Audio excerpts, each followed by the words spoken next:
Or you know what? You can.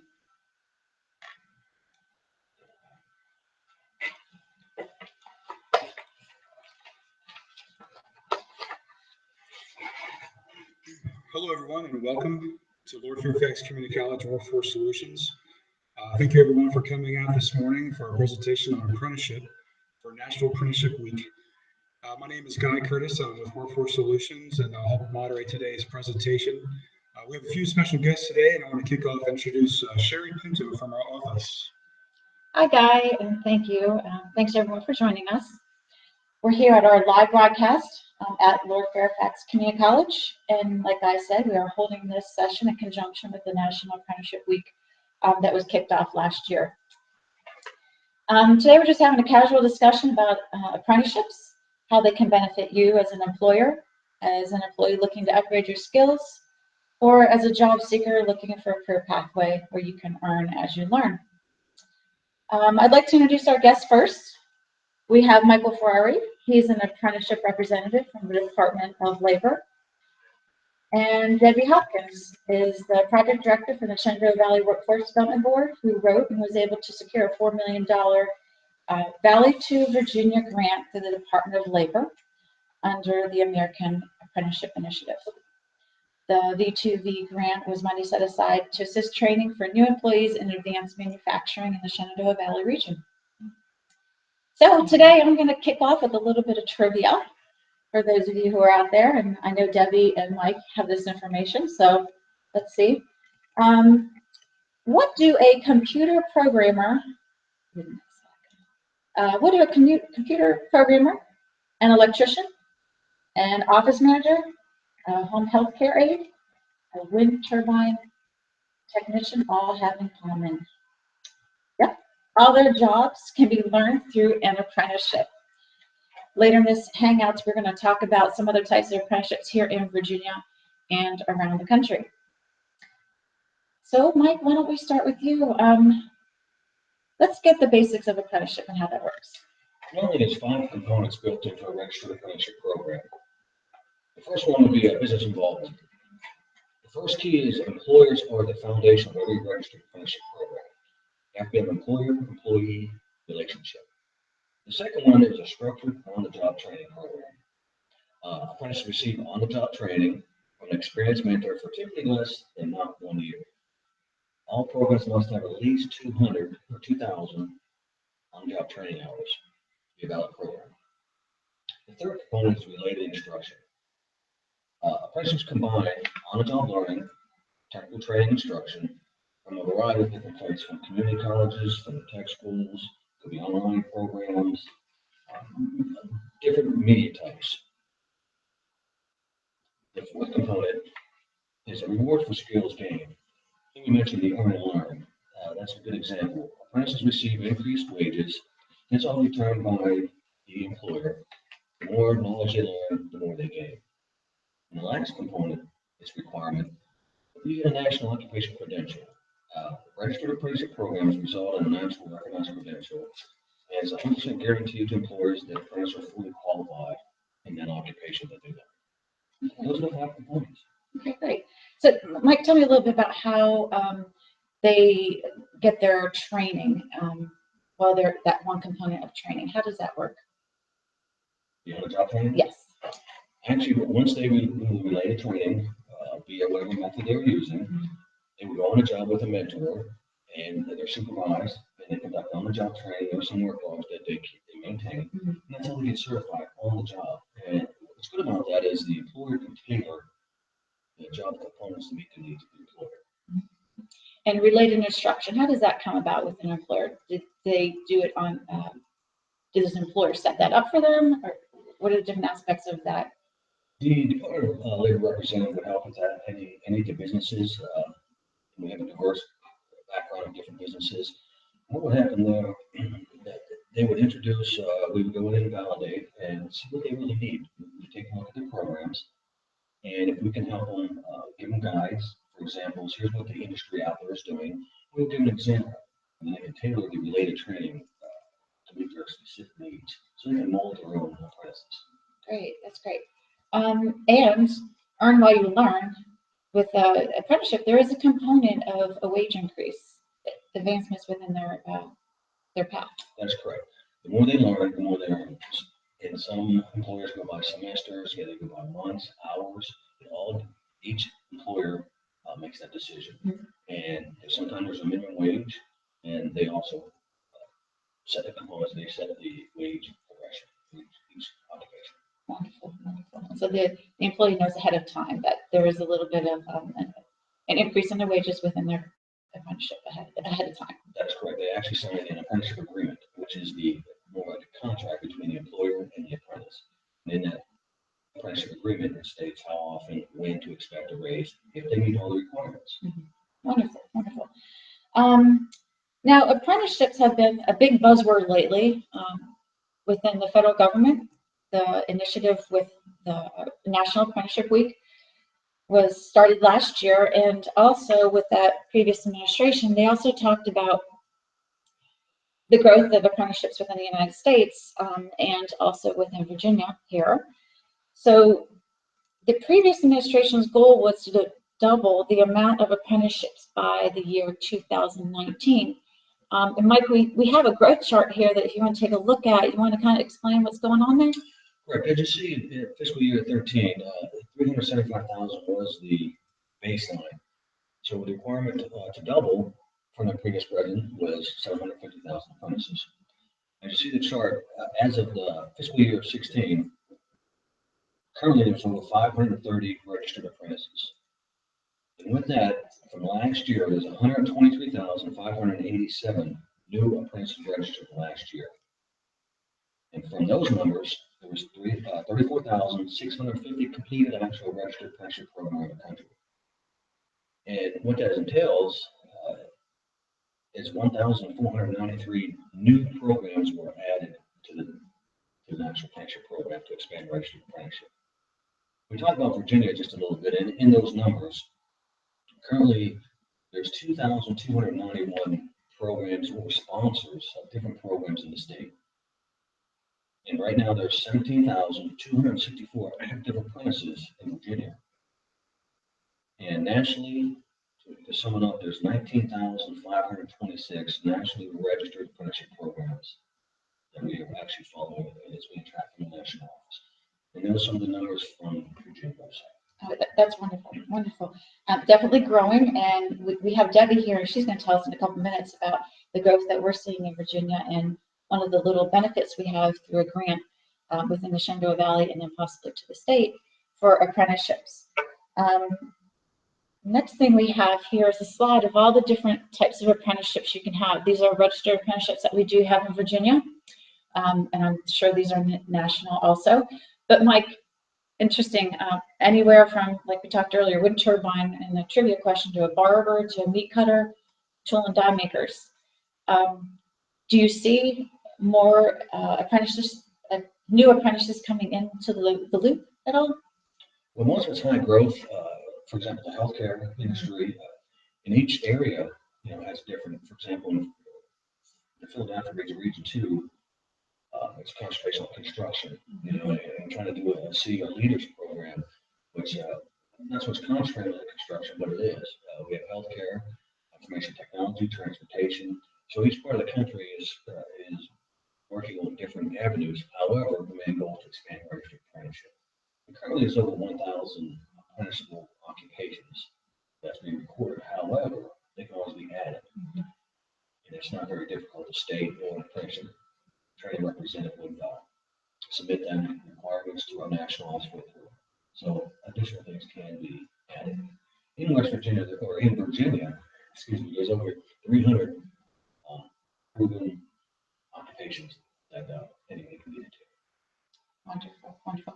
And it's definitely a way for an employer to grow their business, to get their employees additional training. Debbie, we're going to talk about the new industrial manufacturing technician a little bit, so definitely don't want to miss out on that opportunity. But that is a new apprenticeship within the state of Virginia also. We have here next a slide how apprenticeship is good for business.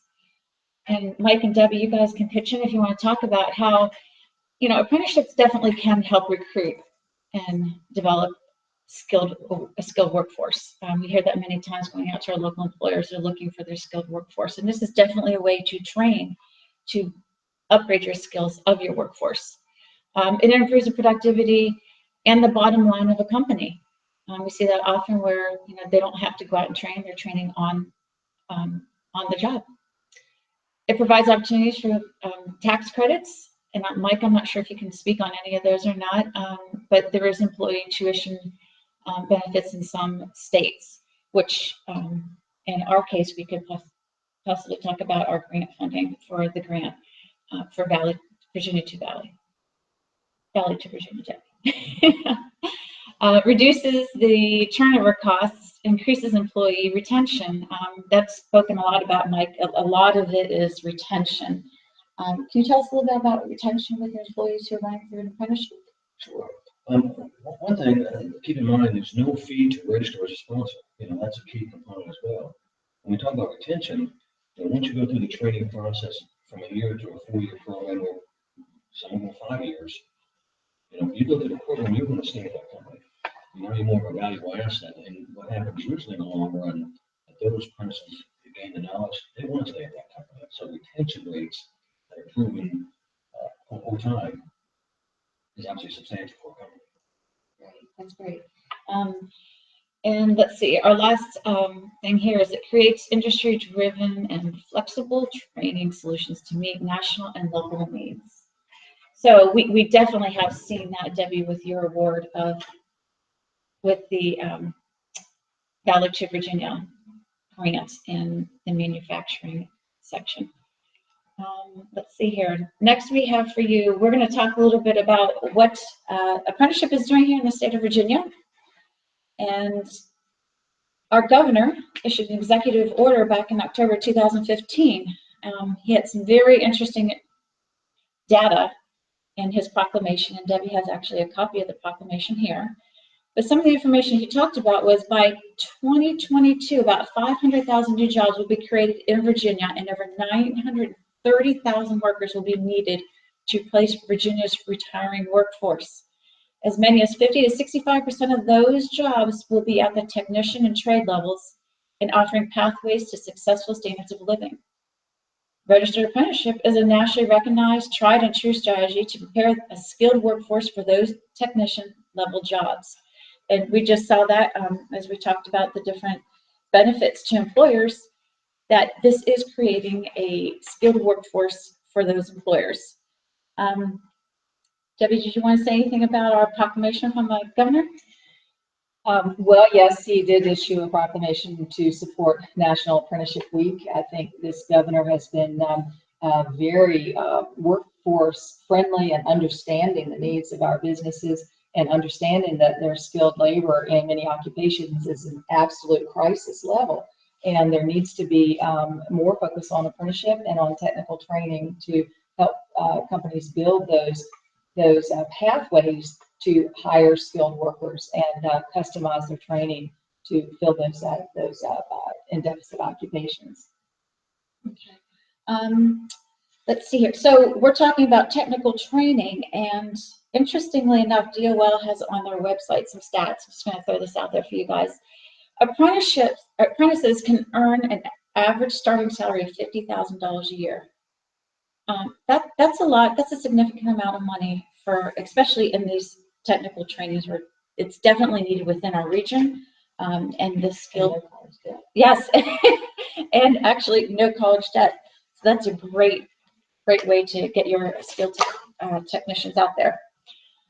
So moving along those same lines, we want to talk about how you can get some training funds to get those technical skills built up for your employees, or if you are currently working in manufacturing possibly, or looking to go into manufacturing, how do you get your skills up to where they need to be? So I'm going to now turn over to Debbie, and we're going to talk a little bit about the Valley to Virginia American Apprenticeship Initiative. Debbie, do you want to give us a little information about that? Yes, first of all, I want to explain why we even applied for this grant in the first place. The Shenandoah Valley Workforce Development Board region is from about Buena Vista up through the Winchester area. And throughout the region, we were hearing loud outcry of the crippling effect of not having some of those trade occupations that existed in the workforce 20 and 30 years ago, the welders and the industrial maintenance technicians. We also saw manufacturing changing all around the skill requirements for production workers. They were being required to work with much more high technology equipment, and even their current workforce, and certainly people they were hiring, have been struggling to try to meet the changing technology requirements in business. So in about 2 years ago, there started to be a move that we could see in the Department of Labor to really start focusing some funding streams on registered apprenticeship as a potential to help alleviate this skilled trade deficit. And in the last 2 years, there's really been an unprecedented investment. The American Apprenticeship Grant, which is what we applied for, was $175 million to 46 grantees. There have been state accelerator grants, another 10 million, state expansion grants, 50 million, contracts to providers, third-party providers to help grow apprenticeship, another 20 million. There's been a significant investment, but why? Why have they chosen apprenticeship? And this is the key thing we're trying to do with our Valley to Virginia grant, is to explain to employers the value and to help employers who've never had a registered apprenticeship program to understand the value that can bring to them. For example, we have a wonderful employer in the Frederick County area named Thermo Fisher. And Thermo Fisher was really a poster child for the needs of manufacturing changing around the current skills of their production workers. And so they worked with Lord Fairfax Community College in coming up with curriculum. They're using for part of their apprenticeship curriculum the MT1. They worked with our state apprenticeship agency reps to design an apprenticeship program for an industrial manufacturing technician, which is one of the newer apprenticeships in the occupations that have been established. And they worked with a curriculum specialist to really customize their training. So what's happening now at Thermo Fisher is that they have put through their first group of employees to receive this certification as a manufacturing technician 1, and they're continuing on the related instruction for this apprenticeship. And in about 9 months, we think, they will all be graduating with their registered apprenticeship journeyman certification. It's a national certificate, and they'll be able to troubleshoot equipment and be able to be far more effective in their positions. We have other companies. Why have they chosen apprenticeship? Innovative Refrigeration is another example, and they're doing all of their training in-house. They are their expertise is in high refrigeration systems, and so they didn't really need outside training so much because they had some of the best trainers in welding that could be obtained. So they designed their own apprenticeship program for to have their related instruction. And like every company, they picked hands-on mentors, one-on-one mentors to take these apprentices through the program. We started out with this grant. When we put the proposal together, we had education leaders from 3 community colleges, tech centers, and quite a few employers in the state apprenticeship agency, and decided that our focus would be on advanced manufacturing. So we're focusing on advanced manufacturing occupations and the industrial manufacturing technician apprenticeship in particular for that. Why would a person want to be an apprentice? Well, when you think about it, the company's making a long-term commitment. So for companies who have adopted registered apprenticeship programs, they have made an investment in a well-defined training program that will be at least 1 year. Most of them are 4 years long. Let's see, a welder or an industrial maintenance is usually 4 years long. Some are 5. They've made that commitment. They want to have a training program customized to meet their needs with one-on-one mentorship that will have both the classroom and the hands-on and theoretical training, so that those individuals will be of a development of individuals that they can have even higher careers when they're at the end of their program. They're developing career paths for these talented workforce. And that tells us that that's an exceptional employer. It's a hiring advantage for the employer, and for individuals to join a company that has a registered apprenticeship program, you know they're looking at you as a long-term resource, and you have opportunities. So we've been delighted with our progress in this grant. We had an initial goal of 25 new apprentices in the first year. We've had 109 new apprentices added in the first year. We thought we would have 10 employers. We have 36 employers that we've been able to partner with in this program. And we've had 7 new programs. That means that the employer has never had registered apprenticeship, and they've started one at their organization. We've had 7 of those. And we've had 16 employers who had one occupation decide to expand it to a different occupation. So we've been delighted at the partnership with our education institutions and economic development and all of our partners, and working closely with our state and our federal apprenticeship sources. We would like to work with you if you're a company and in manufacturing. We can provide you a 50% tuition reimbursement for the related instruction, whether you purchase it through a community college or if you buy materials, up to $2,600 for this year, up to $2,650. So contact us if you would like to know more about it. Wonderful, wonderful. Thank you, Debbie. And as far as paperwork is concerned, tell me about paperwork. A lot of people worry about grants and paperwork. Tell us about the paperwork we have here with this one. Well, it's government, so there's some paperwork, but it's really not onerous. The first thing is to know that the program needs to be registered, and that is through the Virginia Department of Labor in Virginia. We are a state apprenticeship agency. It's through the Virginia Department of Labor, so they have their forms that they need the company to complete to standardize what the training is going to be, to show where they're going to get their OJT, where they're going to get their instruction. From a grant perspective, we are just supplementing the information that has already been obtained from the state apprenticeship agency. So the apprentices will complete some paperwork, 1 or 2 pages, give us permission to share information that we need to share with the colleges and trade schools and such. And then the company completes an agreement with us so that we know that they are committed to the program, that these are full-time jobs, they're not temporary jobs. They are companies that are in good standing with us. We've had good experience with them in the past. They're solid companies that we know we can work together, and they're making a commitment. That's a two-page form. Then after that, there's just a single-page form where they're applying for the funds. And they tell us where they're going to get their instruction, and we reimburse them 50% of the tuition. Now, for apprentices that are in a pre-apprenticeship program, which is our next phase of this, we will be paying for the instruction, the vast majority of that instruction through the grant, and then help them find jobs in the community where they will be able to be registered then by the employer. Mm-hmm. Great. And some of those people who might be run through pre-apprenticeships could possibly be veterans, dislocated workers, youth. Can you tell us a little bit more about that? Well, we have target for all of the grants that you get through the Department of Labor. There's always going to be a target population, and the goal was not only to double registered apprenticeship, but also diversify it and make sure that apprenticeship is expanded for underrepresented populations.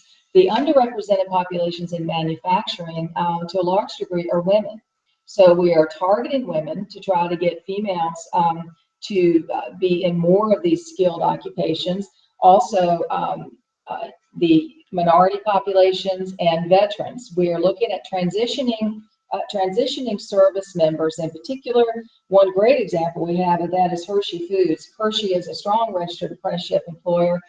They will go to the bases when veterans are in that transition, leaving service and then becoming veterans. They'll go in there and handpick folks to hire, bring them in, train them a little bit in an unofficial to be soon official pre-apprenticeship program, and then they'll register them and send them to Blue Ridge Community College for mechatronics, and they'll get a mechatronics registered apprenticeship program. That's ideal in our world, because we're taking people who already are bringing a substantial amount of skills. They can often be credited in a 4-year apprenticeship. They can often be credited with at least 2 years of time served in the military, where they attain competencies and the skills are required for a mechatronics apprenticeship. And sometimes those 4-year programs are finished in as little as 2 years. We get that time, like time can be credited to those who have worked previously. Couple of things before we wrap up. A lot of talk has been about having a skilled workforce within the United States here, and apprenticeship is definitely one of those options. It's instruction driven by the employer, so therefore the employers, it's up to you. You decide how you want them to train. You decide when they're going to train. As long as you're following those basic guidelines, sky's the limit for you. You can set it up and you can make it happen for your company. If you have any questions about apprenticeship and how you can make it work for your company, our next screen is going to have our contact information. But just to throw this out there, for every $1 spent on apprenticeship, employers get an average of $147 back in increased productivity. So take a look at apprenticeship, see if that can possibly work for your company. For more information, if you would like to go to the Valley Workforce website, they have lots of information about apprenticeships, links to apprenticeships that you can look at. Department of Labor, they have a wonderful apprenticeship site that you can pull a toolkit off of that we have. It's a great toolkit that you can use, lots of information for employers. My contact information is on the screen here, and also the Virginia Department of Labor and Industry, their website is also on the screen. Our local representative is Marco Pineda, and he's definitely willing to come out and talk to you about apprenticeship as well as I, and we can discuss it with you and see how it can benefit your company. I just want to take this time to wrap up a little bit, and I think Guy Curtis has a little note to, just want to thank our guests here, Mike and Debbie, for coming and sitting in on our National Apprenticeship Week activity here. And Guy, you want to close us with a couple notes, I think. Sure, yeah. Thank you everyone for attending this morning. We do have an exciting announcement. We're opening, I have a grand opening, or at least a open house, if you will, at our Fauquier Trades location in Warrenton. So at the Boys and Girls Club on December 1st from 4 to 6 p.m. You can come out to our open house to learn more about our apprenticeship programs in HVAC, electrical, and plumbing. So I hope to see you there December 1st, 4 to 6 p.m. at the Boys and Girls Club in Fauquier. And we want to thank everyone for attending today. The rebroadcast will be available through YouTube. So if you have any other questions, feel free to contact the Workforce Solutions office at 540-868-7021, or you can email us or find more information on our website at lfccworkforce.com. Thank you everyone for attending this morning, and appreciate your time. Thank you.